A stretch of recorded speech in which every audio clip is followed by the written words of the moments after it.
라멕이 두 아내를 맞이하였으니 하나의 이름은 아다요 하나의 이름은 실라였더라. 아다는 야발을 낳았으니 그는 장막에 거주하며 가축을 치는 자의 조상이 되었고 그의 아우의 이름은 유발이니 그는 수금과 퉁소를 잡는 모든 자의 조상이 되었으며 실라는 두발 가인을 낳았으니 그는 구리와 쇠로 여러 가지 기구를 만드는 자요 두발 가인의 누이는 나아마였더라. 라멕이 아내들에게 이르되 아다와 실라여 내 목소리를 들으라. 라멕의 아내들이여 내 말을 들으라. 나의 상처로 말미암아 내가 사람을 죽였고 나의 상함으로 말미암아 소년을 죽였도다. 가인을 위하여는 벌이 7배일진데 라멕을 위하여는 벌이 77배 일이로다 하였더라. 아담이 다시 자기 아내와 동침하매 그가 아들을 낳아 그의 이름을 셋이라 하였으니 이는 하나님이 내게 가인이 죽인 아벨 대신에 다른 씨를 주셨다 함이며 셋도 아들을 낳고 그의 이름을 에노스라 하였으며 그때의 사람들이 비로소 여호와의 이름을 불렀더라. 이것은 아담의 계보를 적은 책이니라. 하나님이 사람을 창조하실 때에 하나님의 모양대로 지으시되 남자와 여자를 창조하셨고 그들이 창조되던 날에 하나님이 그들에게 복을 주시고 그들의 이름을 사람이라 일컬으셨더라. 아담은 130세에 자기의 모양 곧 자기의 형상과 같은 아들을 낳아 이름을 셋이라 하였고 아담은 셋을 낳은 후 800년을 지내며 자녀들을 낳았으며 그는 930세를 살고 죽었더라. 셋은 105세에 에노스를 낳았고 에노스를 낳은 후 807년을 지내며 자녀들을 낳았으며 그는 912세를 살고 죽었더라. 에노스는 90세에 게난을 낳았고 게난을 낳은 후 815년을 지내며 자녀들을 낳았으며 그는 905세를 살고 죽었더라. 게난은 70세에 마할랄레를 낳았고 마할랄레를 낳은 후 840년을 지내며 자녀들을 낳았으며 그는 910세를 살고 죽었더라. 마할랄렐은 65세에 야렛을 낳았고 야렛을 낳은 후 830년을 지내며 자녀를 낳았으며 그는 895세를 살고 죽었더라. 야렛은 162세에 에녹을 낳았고 에녹을 낳은 후 800년을 지내며 자녀들을 낳았으며 그는 962세를 살고 죽었더라. 에녹은 65세에 무드셀라를 낳았고 무드셀라를 낳은 후 300년을 하나님과 동행하며 자녀들을 낳았으며 그는 365세를 살았더라. 에녹이 하나님과 동행하더니 하나님이 그를 데려가심으로 세상에 있지 아니하였더라. 아멘. 우리가 이 토라의 첫 말씀, 모든 말씀의 첫 머리라고 할 수 있는 이 베레시트의 이 토라 포션의 장을 우리가 만나게 됩니다. 그리고 베레시트는 이제 태초에라고 하는 뜻이고 우리의 모든 머리가 어디에 있는가 또 그 머리를 붙드는 삶에 대한 그런 초대가 이 토라에서 우리 가운데 열립니다. 그리고 우리가 머리를 붙든다라고 하는 것은 이제 그리스도 예수와를 붙들고 또 그의 몸이 되어서 그의 손과 발이 되어서 창조의 동역자가 되는 것을 그렇게 의미하고 있습니다. 가인과 아벨의 이야기, 그러니까 에덴에서 쫓겨난 사람에게 그 아담에게 그 이 첫 두 아들이 나오게 되고 그 두 아들이 서로 미워하게 되어서 물론 뭐 가인이 그 일방적으로 미워했을 수도 있겠습니다만은 아무튼 그 증오로 인하여서 이제 그 형제 살해가 일어나게 되었고 또 가인은 에덴의 동쪽에서 그 도시를 만들고 그 성에 자기 자신을 고립시키면서 살아가는 어떤 이 도시의 삶을 그렇게 우리 가운데 보여주고 있습니다. 그러나 중요한 것은 우리가 이 창세기를 톨레도시라고 부르고 그것은 내력이나 혹은 족보라고 하는 말로 번역이 되고 또 그것이 이제 하나님께서 하나님의 일을 일으키시고 역사를 주관하시는 이 하나님께서 세우시는 어떤 문과 같은 것이다라고 하는 것을 우리가 보는데요. 그런데 이 가인의 톨레도시 가장 먼저 등장한다는 것을 우리가 주목해야 됩니다. 그러니까 이 아담의 족보나 뭐 다른 어떤 족보가 아니고요. 사람의 족보 가운데 첫 번째의 족보가 가인의 족보, 가인의 톨레돗이라고 하는 것을 우리가 주목해야 됩니다. 우리는 가인의 후손이고, 물론 뭐 아담 이 가인으로 이어지는 어떤 그런 족보가 아니라 그 아담, 셋, 에노스, 게난 뭐 이렇게 마할랄렐로 이어지는 그런 우리 족보에 속하였다고 생각하고 싶습니다만은, 물론 그렇겠죠. 우리가 그렇게 택하신 족속이고 주님께서 우리가 그러한 어떤 혈통으로 또 그러한 정체성으로 살기를 원하십니다만은, 그러나 우리의 나머지 또 분명히 우리의 이 나 자신의 일부는 그러한 가인의 후손의 정체성을 갖고 있다는 것을 우리가 알아야 합니다. 그럼에도 불구하고 하나님께서 이 범죄한 가인을 심판하시기보다는 가인을 살려주시죠. 저는 이 말씀에 굉장히 주목하는데요. 가인이 자신은 죽을 것입니다, 누구든 자신을 죽이려고 할 것입니다 라고 할 때에 그 죄인된 자의 어떤 두려움이 있죠. 내가 누군가를 죽였거나 혹은 죽이려고 하거나 하는 자들은 또한 누군가가 자신을 또 그렇게 할 것이다 라고 하는 그런 두려움을 이제 갖게 되는 것이죠.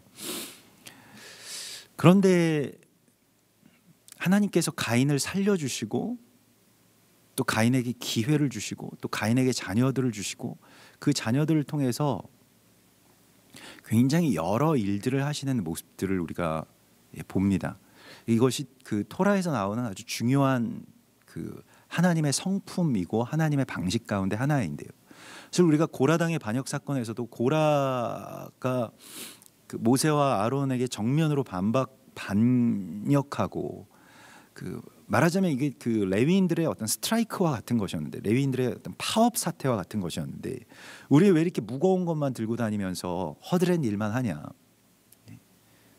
제사장들만 뭐 민족의 지도자만 그렇게 그 앞에 나아가서 그 성결한 일을 하고, 우리는 이거 거기서 그 뭐냐 이렇게 돼서 반역을 했죠. 그래서 이 땅이 입을 벌려서 그들을 다 삼켰는데, 그래서 고라 당이 싹 다 소멸되었을 줄 알았는데 그것이 아니라 시편의 버젓이 고라 자손의 시라고 하는 그 아주 주옥과 같은, 뭐 저는 어떤 면에서는 다윗의 시편보다 더 아주 깊은 어떤 고백이 있고 또 간절한 부르짖음이 있는 그러한 시라고 생각이 되는 그러한 찬양들을 굉장히 여러 편을 남기게 되죠. 그리고 나중에 고라 자손들이 그 찬양하는 찬양대의 그런 그 리더로서 이렇게 이 성전 그 제사의 중심에 서는 것을 우리가 이제 보게 됩니다. 그래서 그 악한 자라고 해서 우리가 이제 악인 하면 그냥 사단에게 사로잡혀서, 사실 가인이 그 아벨을 죽일 때 그 맨 정신으로 사람이 사람을 죽일 수 있는 것이 아닙니다. 영적으로 무언가 확 들어와서 그 일들을 이제 격동시키게 되는 것인데요. 그게 우리가 실제적으로나 그 뭐 신체적으로 사람을 죽이는 일도 굉장히 사실 끔찍한 일이 됩니다만은, 우리가 오늘날에 그 어떤 경우에 있어서도 하나님의 피조물을 그 어떤 이유라고 할지라도 하나님께서 살리시고 창조하신 그 피조물을 우리가 정당하게 증오할 수 있는 권세는 우리에게 없습니다. 우리가 이것을 깊이 깨달아야 되는데, 하나님이 가인을 살려주셨습니다. 그리고 가인을 돌보시고요, 또 가인에게 생명의 유업까지 맡겨주시는 모습을 우리가 보게 됩니다. 물론 그것의 그림자도 있지만요. 우리는 이렇게 생각을 할 수가 있습니다. 가인은 죄인인데 그냥 죽이고 또 그의 후손들이 없게 하시는 것이 마땅하지 않겠는가라고 생각하는데, 하나님은 가인에게 남은 삶을 주시죠. 그리고 가인에게 자녀를 주시고요. 우리가 오늘날에 어떤 이 분열된 이 세상 속에서 살면서 뭐 정치적으로든 아니면 세대 간에든 아니면 성별 간에든 다 서로를 이제 증오하고 그렇게 그 마음속으로는 이제 살해하고 있는 그러한 이 가인의 길을 따르고 있는데요.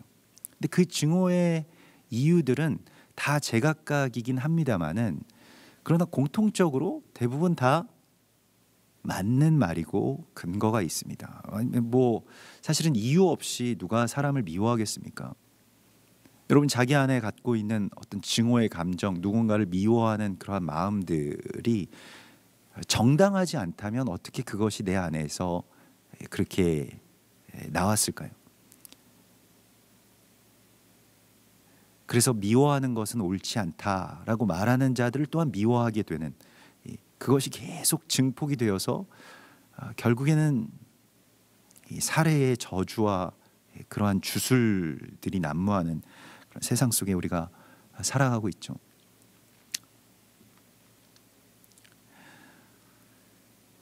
반유대주의자들이, 히틀러나 또 그 이전의 십자군의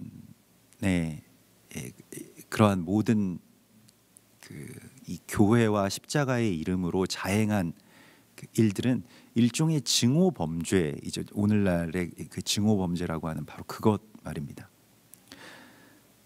그래서 그들은 사단의 하수인이다. 유대인들은요, 그렇게 생각을 했다는 겁니다. 지금도 그런 그 마음과 또 그런 전통, 뭐 그런 어떤 뭐 카톨릭과 종교개혁자들의 어떤 그 전통 안에 교회가 많이 묶여 있는 것도 사실이죠.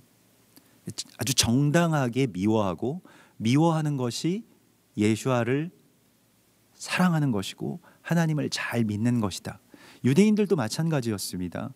이방인들에 대하여서 사실 그들이 책임이 있는, 그러니까 제사장이었는데, 제사장이 마치 그 백성을 버리는 것과 마찬가지로, 그냥 자기만 고결하게 살겠다라고 하는 것과 마찬가지로 이방인들을 다 지워버렸죠. 없애버리고요, 쫓아내고, 성전에 같이 들어오지 못하게 하고, 식탁에 참여하지 못하게 하고, 안식에 들어가지 못하게 하고, 이렇게 되어버린 것이죠.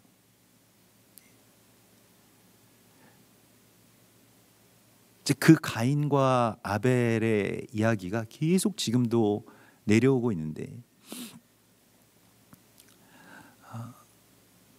누군가를 미워하는 것이 하나님의 뜻이라고 하는 가르침이 저는 성경을 보았을 때 어디에도 있지 않는 것을 어디에도 아직도 찾지 못했습니다. 그러니까 누군가를 그냥 증오해야 된다, 그냥 계속 미워해야 된다라고 하는 것이요. 다만 그 미워하는 것을 우리 안에서 진멸해야 된다라고 하는 것이 있을 뿐이죠. 그러니까 너희의 기억에서, 너희의 모든 세상에서 아말렉을 없애라라고 할 때, 그 아말렉이라고 하는 것은 바로 그 민족을 증오하는, 그러니까 그것은 반유대주의일 뿐만이 아니라 우리가 갖고 있는 이 모든 어떤 정당한 증오들에 대한 하나님의 경고이죠. 예수님을 유대인들이 괜히 십자가에 못 박으라고 했겠습니까? 그 살기가 어디에서 나온 것입니까? 하나님에 대한 열심, 나라를 지키고자 하는 열망 가운데서 사람을, 희생양을 세워서 죽였는데, 그는 사회를 혼란하게 하고 오히려 이 세상을 좀 잘못된 길로, 우리가 원하는 방향의 어떤 정치적인 방향이 아니라 좀 그것과는 다른 길로 인도할 것이라는 그러한 우려 때문에 예수님을 죽이자라고 하죠. 그들 나름대로는 굉장히 정당함을 넘어서서 이게 이제 종교가 되는 순간이 오게 됩니다. 그러나 우리가 잘 분별해야 되는 것이 성경은 원수에 대해서 그렇게 말씀하고 있지 않습니다. 원수를 사랑하는 데까지 나아가는 것이 결국 그리스도 예수께서 우리를 부르신 그 십자가의 초대이고 그것에 대한 열매이고 그것이 우리의 부활 생명과 교회의 사명이라고 하는 것을 분명하게 우리에게 말씀하시고 있습니다. 오늘날 교회가 많은 증오들을 부추기고 또 그것이 곧 하나님의 뜻인 것처럼 우리가 굉장히 혼란스럽게 생각이 되는 그 시기 속에 우리 살아가고 있습니다만은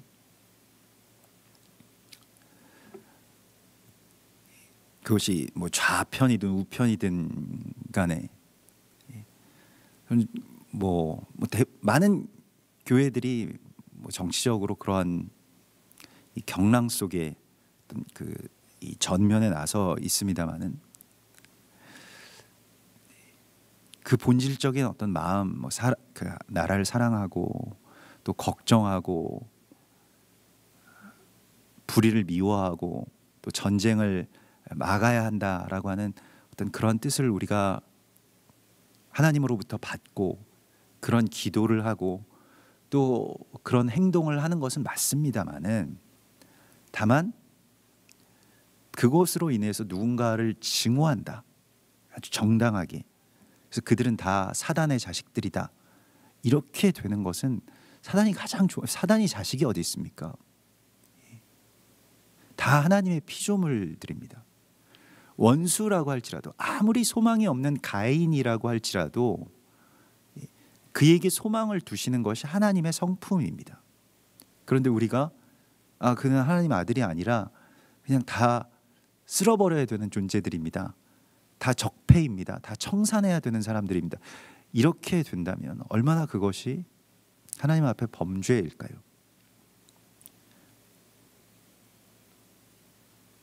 사실은 이러한 어떤 그 경랑 가운데 이 한국 사회가 빠지게 된 것도 사실 무엇을 우리가 뭘 새롭게 하고 또 뭐 정의를 바로 세우고 이러한 것들 속에서 사람을 다 없애버려야 된다라고 하는, 그러니까 원수를 그냥 다 끝까지 원수의 어떤 시체를 넘어서 계속 시체를 만들면 이 세상이 바로잡아진다라고 하는, 이게 뭐 공산주의식 어떤 사고이겠죠. 이게 지금 뭐 우파든 좌파든 간에 다 없애버려야, 다 돌아가셔야 이 세상이 제대로 설 수 있다라고 그렇게 가르치는 어떤 사단의 가르침 속에 우리가 빠져 있지 않은지 우리 스스로를 좀 돌아보아야 합니다.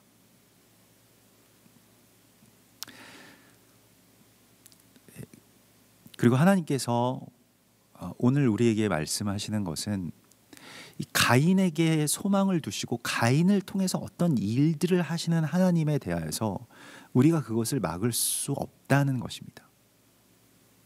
우리가 생각할 때 가인만큼 명확한 어떤 명백한 죄인이 어디 있겠습니까? 살인자고요. 또 자기 재물을, 자기의 예배를 받지 않으시고 가인의 이 아벨의 예배를 받았다라고 해서 아벨을 죽인 장본인입니다. 사실 반유대주의도 뭐 그런 것이죠.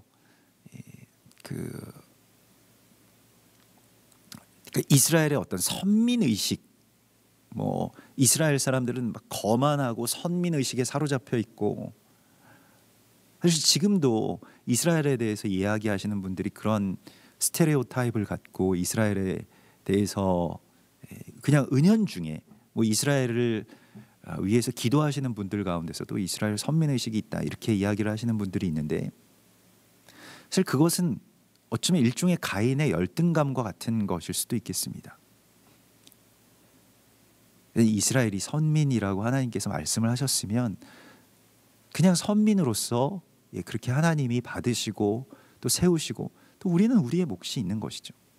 그것을 우리가 잘 깨닫고 받아들일 수 있어야 되는데요. 사실은 우리가 이 가인과 아벨의 이야기 가운데서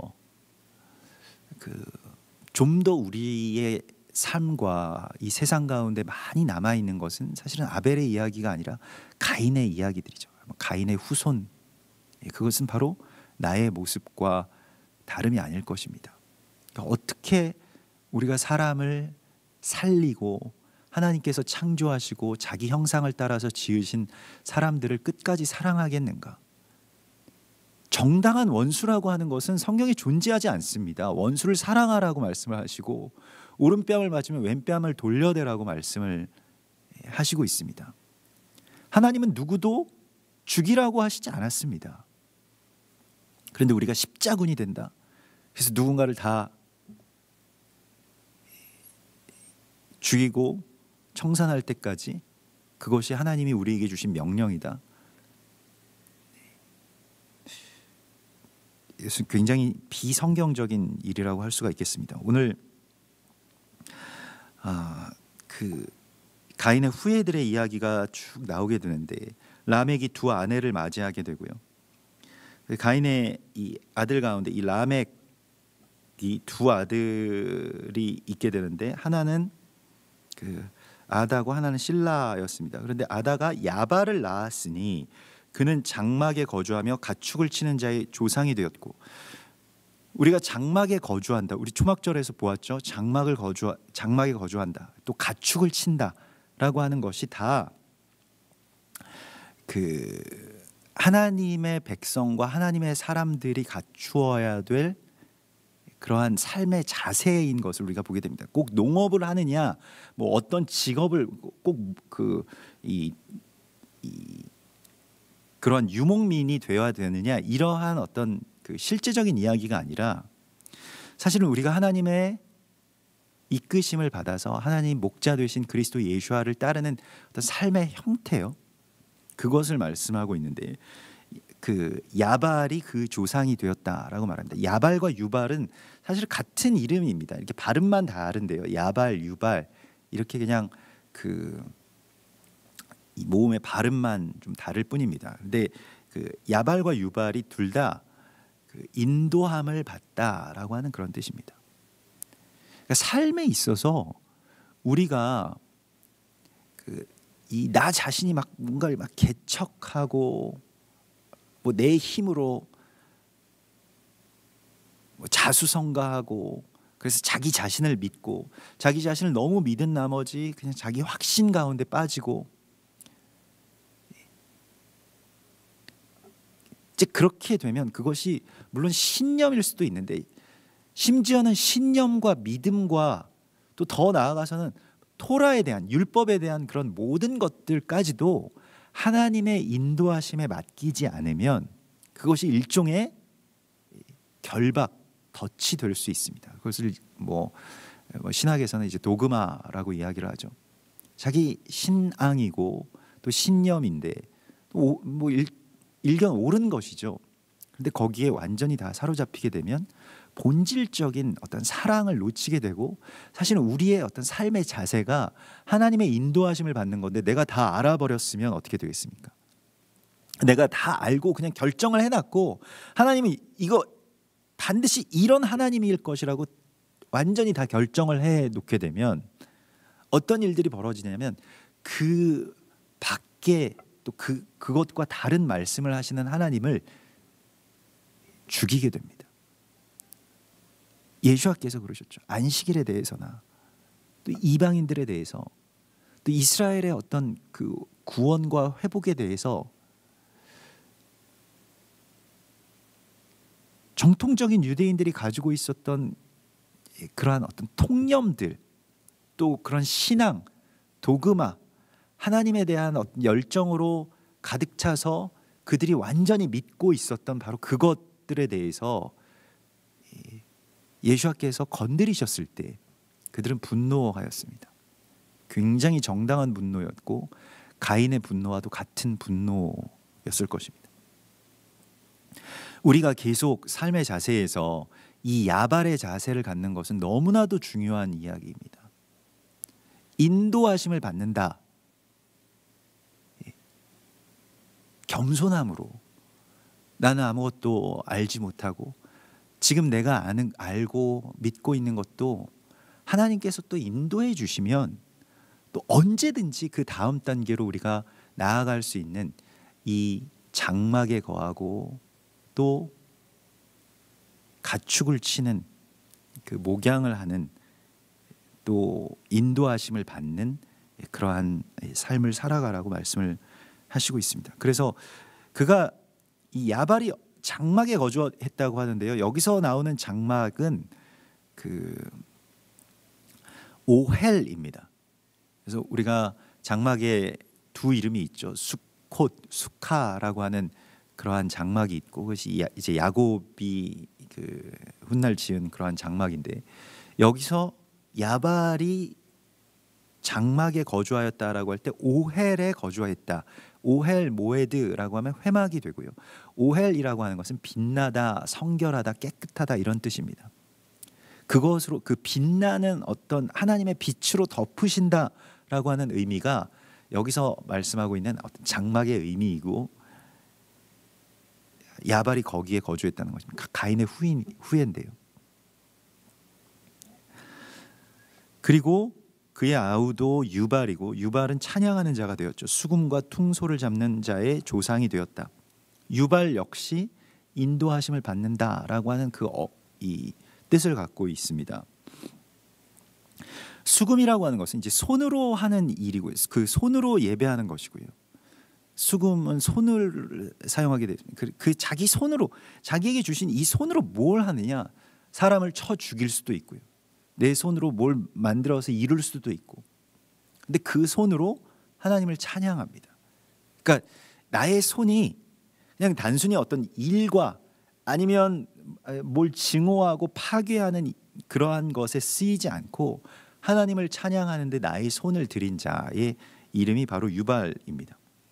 퉁소를 잡는, 퉁소라고 하는 것은 이제 그 우가부라고 해서 호흡하다라고 하는 그런 뜻이고요. 근데 그래서 이 시편이 호흡이 있는 자마다 여호와를 찬양할지어다 이렇게 끝나죠. 그 시편 모든 말씀이요. 시편 150편 6절에 우가부라고 하는 것은 호흡하다라고 하는 뜻과 함께 사랑하다라고 하는 뜻이 있습니다.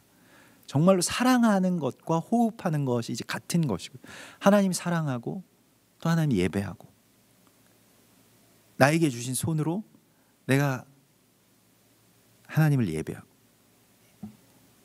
이것이 나를 위해서 살아가는 삶이 아니라 하나님 사랑하는 그러한 이 삶의 모습을 야발과 유발에게서 우리가 봅니다. 사실은 그 가인의 아들인 이 에녹에게서 여러 후손들이 나오게 되는데, 그 중에서 중요한 또 어찌 보면 소망의 인물들이죠. 우리에게도 필요한 것인데요. 사실은 우리가 저주 가운데 났다 할지라도, 상황이 좋지 않다고 할지라도, 지금 현재의 상황 속에서 우리에게 가장 필요한 것이 무엇이냐? 하나님의 인도하심을 따라서 사는 삶의 방식이고요.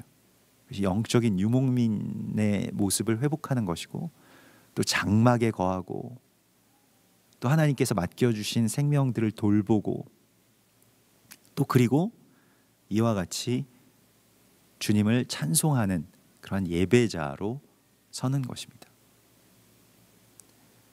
우리는 저주의 도구, 살해의 도구로 쓰임 받아서는 안 됩니다.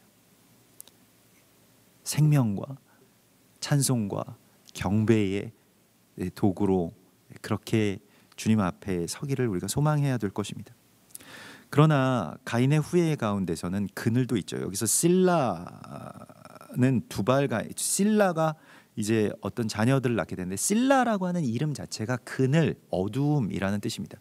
가인의 그 후예의 어떤 그 그림자들이죠. 어두움들인데요. 그 실라는 두발 가인을 낳았으니 그는 구리와 쇠로 여러 가지 기구를 만드는 자요. 이제 손으로 기구를 만드는 자가 생기게 됩니다. 먼저는 악기를 잡으려면 다윗처럼 악기를 만들어야 됐겠죠. 악기가 그 당시에 없었으니까요. 그래서 수금과 퉁소를 만들고 그것으로 하나님을 찬양하는 그러한 손으로 하는 그 일보다 손으로 무엇을 만들어서 여러 가지 기구, 구리와 쇠로 여러 가지 기구를 만들었다라고 하는데요. 이 두발 가인이라고 하는 말이 가인을 데려오다라고 하는 뜻입니다. 또 가인에게로 반대로 가인에게로 간다라고 하는 뜻이죠.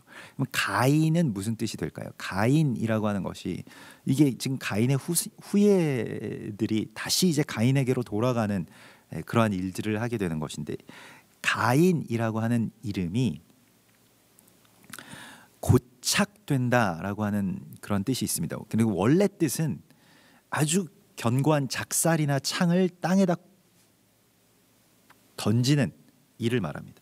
그래서 아주 단단한 이 작살창, 쇠창을 이제 카인이라고 부른, 날카롭게 그래야 땅에다가 꽂히고 그래야 단단하게 고정되어서 고착이 되는 것이기 때문에 이게 다 하나님을 떠난 자의 모습입니다. 모든, 심지어는 내 마음과 또 어쩌면 내 신앙까지도 그렇게 고착이 되어 있으면 아무리 이스라엘에 대해서 성경에서 명확하게 이야기하고 있어도 그거 아니야. 이스라엘은 다 나쁜 민족들이고 지금도 범죄하고 있고 악의 온상이고 악의 축이야. 이렇게 만든다는 것입니다. 근데 무서운 것은 무엇인지 아십니까?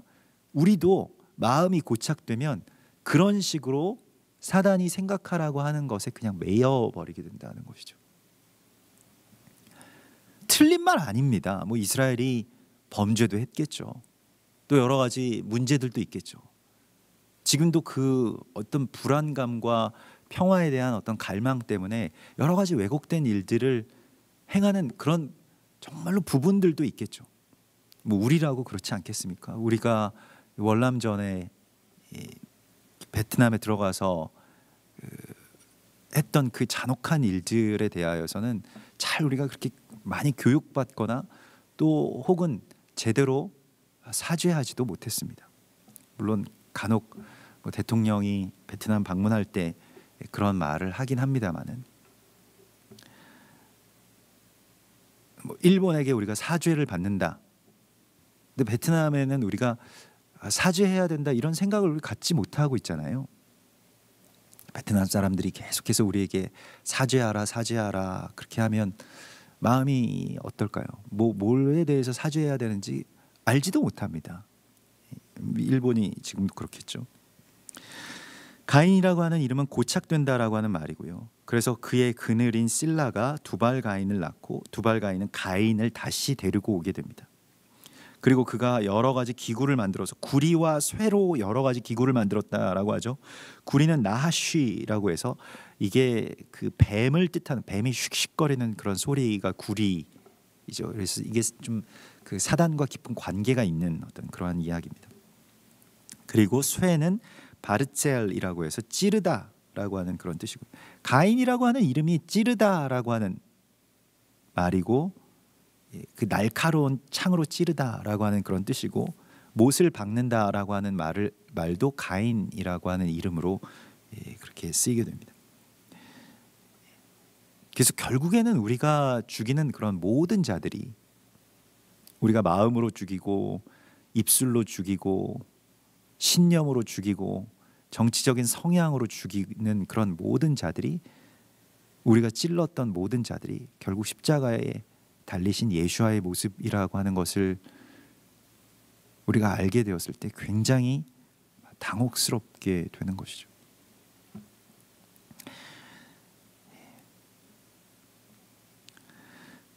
그리고 라멕은 이제 말합니다. 그의 아내들 아다와 실라여 내 목소리를 들으라. 라멕이 어떻게 됩니까? 살인자의 아들이 다시 살인자가 되는 이 이야기가 계속 되풀이되는 것을 보게 됩니다. 정말로 그 자체로 저주죠. 아버지가 살인자인데 아들도 이제 살인자가 된 거예요. 더 많은, 더 잔혹한 가인의 받을 벌보다 훨씬 더 큰 어떤 범죄를 저지르는, 그래서 내가 사람을 죽였고 나의 상처로 말미암아서 소년을 죽였도다. 그 작은 자를, 약한 자를 죽였다는 겁니다. 라멕이라고 하는 이름의 뜻이 무엇인지 아십니까? 권력이라는 뜻을 갖고 있습니다. 권력이요. 세상에서 어떤 파워를 갖기 위해서는 누군가를 반드시 죽여야 됩니다. 그러니까 적어도 죽일 수 있어야 파워가 생기게 됩니다. 이게 굉장히 무서운 것인데요, 사실은. 그러니까 꼭 죽여야 죽이는 것이 아니라 모든 권력의 속성에는 그 무력이 있죠. 사람을 다 죽일 수 있을 만큼, 나를 반대하는 사람들을 다 죽일 수 있을 만큼의 그것을 넘어서는 힘이 있어야 권력을 비로소 갖게 되는 것입니다. 이게 권력의 속성이고요. 그냥 권력 자체가, 이 라멕이라고 하는 이름 자체가 이 세상의 모습이고 국가의 모습이고 우리의 모습이죠. 가장 악한 것의 근원이 바로 나의 아버지였고 그 아버지의 아들인 나도 똑같이 아버지가 했던 일보다 더 악한 일들을 되풀이해야만 하는 이 저주의 사슬들을 바로 가인과 두발 가인과 또 라멕의 이야기를 통해서 우리가 보게 됩니다. 나의 상처로 말미암아 소년을 죽였도다라고 하는 것입니다. 우리가 누군가를 찌르고 미워하고 증오하는 것 자세히 살펴보면 그것이 이제 틈이 되는데 대부분의 경우에는 자신이 가지고 있는 상처가 그 증오를 낳죠. 사실 모든 살인자들을 보면 대부분의 경우에 어린 시절에 어떤 큰 상처가 있습니다. 유년기 때. 그것이 그에게 있어서의 어떤 이 살인의 광기를 그렇게 열어주죠. 근데 꼭 우리가 글쎄요, 이런 말씀을 듣는 것 자체가 우리에게는 참 괴로운 일이긴 합니다만 우리가 직면해야 될 일이기 때문에 나 자신의 어떤 상처라고 하는 것이, 나의 상함이라고 하는 것이 누군가를 죽이는 일이 되고 미워하는 일이 된다라고 한다면 사실은 나의 상처와 나의 피 흘림을 통해서 누군가를 살리는 그 십자가의 길을 우리가 따라야 되는데 나에게 상처 준 자들에 대한 어떤 보복, 복수, 증오를 그치지 않는다면 계속해서 가인과 라멕의 길로 들어가게 됩니다.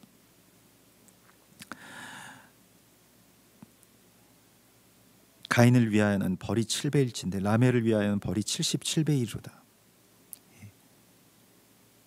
이것도 자기 자신에 대한 어떤 저주, 자기 자신에 대한 이 죄책감, 자기 자신에 대한 이 증오, 자기 혐오. 오늘날에 우리가 가장 큰 자기 혐오의 시대를 살고 있고 자기 혐오를 하지 않기 위해서는 남을 미워해야 되고요. 남을 미워하는 그 자기 자신을 또한 미워하게 되는 이런 어떤 비극적인 시대 속에 우리가 살아가고 있죠. 그러나 하나님께서는 반드시 그러한 시간 속에서도 하나님의 일들을 일으키시는 것을 보게 됩니다. 그래서 오늘 25절에서 아담이 다른 그 가인의 그 죽인 아벨 대신 다른 씨를 주시고 다른 소망을 주시는 것을 우리가 이제 보게 됩니다. 그래서 그 셋이라고 하는 그러한 그 이 새 아들을 하나님께서 주시고요. 이 셋이라고 하는 그 말씀은 그 무엇을 어떤 자리에 대체해서 놓다라고 하는 그런 뜻입니다. 다시 놓아주신다라고 하는 뜻입니다. 그 아들을 다시 세우시고 다시 놓아주신다라고 하는 뜻입니다. 세상이 예수아를 죽입니다. 그러나 하나님께서 그냥 거기에서 그 예수아의 자리를 그냥 사망과 소멸의 것으로 내버려 두지 않으시고 거기에 예수아의 사람들을 세우십니다. 우리를 세우시죠. 그게 우리가 셋입니다. 그러니까 우리가 거기에 들어가는 것이죠. 다시 예수님의 역할을, 지금 사람들이 다 사람들을 죽이려고 하는 이 세상 속에서 자기가 죽어서 사람을 살리는 예수와의 이 세트, 그것을 예수님을 대신하는, 또 예수님 대신 놓여진 그 사람들의 이야기를 하나님께서 시작하신다고 말씀을 하십니다. 하나님이 우리를 그 자리에 두시고 있는 것입니다. 교회가 그 자리에 서 있는 것입니다. 예수님을 대신하는 거예요. 우리는 아벨을 대신해서 이 땅 가운데서 다시 주님을 예배할 것이고요. 다시 수금과 퉁소를 잡고 우리의 손이 피로 물들고 누군가를 저주하는 삿대질의 어떤 도구로 쓰이는 것이 아니고 하나님을 예배하고 또 이웃에게 손을 내밀고 원수에게 나의 뺨을 돌려대고 내가 증오해야만 한다고 부추기는 사단의 그런 모든 속삭임을 우리가 다 거부하고 온갖 비방과 증오가 난무하는 이 세상 속에서 하나님의 거룩한 창조의 이야기를 다시 시작하라고 말씀을 하십니다. 그리고 오늘 에노스, 그 셋이 에노스를 낳고, 에노스라고 하는 것은, 에노스라고 하는 이름은 그 에노쉬에서 나온 것인데, 이 에노쉬라고 하는 것은 그 이 죽을 수밖에 없는 존재, 연약한 자, 깨지기 쉬운 자, 죄인이라는 그런 뜻입니다. 그리고 내가 죄인됨을 깨닫고, 내가 가인이구나, 내가 가인의 후손이구나, 내 안에도 가인이 있구나 라고 하는 것을 깨달은 자들이 비로소 여호와의 이름을 부르게 됩니다. 여호와의 이름을 불렀다라고 나옵니다. 훗날에 호렙산에서 모세에게 나는 여호와니라고 말씀하신 바로 그 여호와의 이름을 사람들이 불렀다는 거예요. 언제요? 나는 죽을 수밖에 없는 죄인입니다 라고 하는 이 절망 속에서 여호와라고 하는 이름은, 물론 아직 우리에게 다 드러난 뜻이 있는 것은 아닙니다만은, 그 아흐 예흐에, 아셰르 예흐에라고 하는 그 히브리어를 이제 살펴보면 네가 어디에 있든지 나는 너와 함께 있을 거야 라고 하는 뜻이 됩니다. 언제든 너와 동행하겠다. 네가 어떤 모습이든지 간에, 때로는 살인자의 모습이든지 간에, 때로는 연약하고 죽을 수밖에 없는 존재인 자이든 간에 내가 너와 늘 함께 있겠다라고 하는 약속이 바로 여호와, 또 임마누엘 되시는 예수와의 이름인 것입니다. 우리가 이제는 나도 죽을 수밖에 없는 죄인이구나 라고 하는 것을 우리가 먼저 깨닫고, 그리고 여호와의 이름을 정말로 간절하게 부르는 이 회복의 실마리로, 회복의 남은 자들로 주께서 이 땅 가운데 주님을 대신해서 두신 그러한 거룩한 셋의 아들들로 이 땅에서 살아가라고 말씀하시고 있습니다. 우리 같이 기도하겠습니다. 하늘에 계신 우리 아버지시여, 이름이 거룩히 여김을 받으시오며 나라의 임하옵시며 뜻이 하늘에서 이룬 것 같이 땅에서도 이루어지이다. 오늘날 우리에게 일용할 양식을 주옵시고 우리가 우리에게 죄 지은 자를 사하여 준 것 같이 우리 죄를 사하여 주옵시고 우리를 시험에 들게 하지 마옵시며 다만 악에서 구하옵소서. 대개 나라와 권세와 영광이 아버지께 영원히 있사옵나이다. 아멘.